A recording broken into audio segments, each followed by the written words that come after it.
time for Tuesday's Good Question. This week we're taking a behind-the-scenes look at a popular fall tradition. It's kind of a seasonal rite of passage. Farmers always drawing a crowd to corn mazes this time of the year. But have you ever wondered how those winding paths are created? News 3's Marc Lovicott joins us.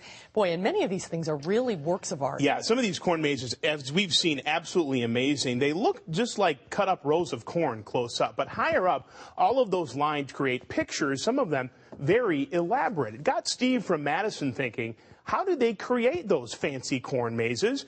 Well, thanks to technology, it's really not that difficult of a task. As you walk through the corn maze at Skelly's Farm Market in Janesville, it's hard to appreciate the whole picture, especially when you look from above and the picture looks like this. It's an amazing work of art carved into a cornfield. So this is our 2009 maze. It's Lost in Space, going with the theme of the 40th anniversary of the moon landing. When it's originally drawn out, everything is put on a grid on the computer here. And really, there's no software out there made for making corn mazes. It's a matter of taking other software and adapting it to what I need. Scott Skelly is in charge of his family's corn maze. He not only designs the maze, but pieced together how to do it with a typical farm tractor equipped with GPS and an onboard computer.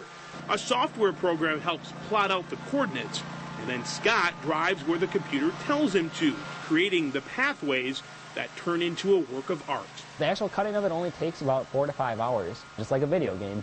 This intricate design and all these twists and turns may seem like a lot for one person to be taking on. In fact, this is one of 20 corn mazes that Scott is working on this year alone. I cut 9 mazes in 8 days this summer. Scott's even done work for people in Canada and China. Not to be corny, but it's amazing work by a guy who's only 21 years old. He's made a business out of making mazes. It's a pretty rigorous schedule when I'm off cutting these, but it's a lot of fun at the same time.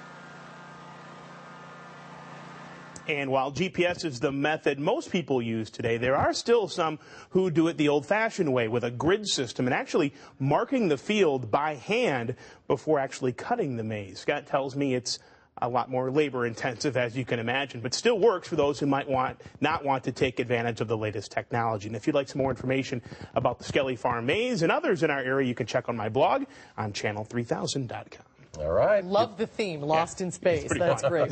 Thanks, Marc. You bet.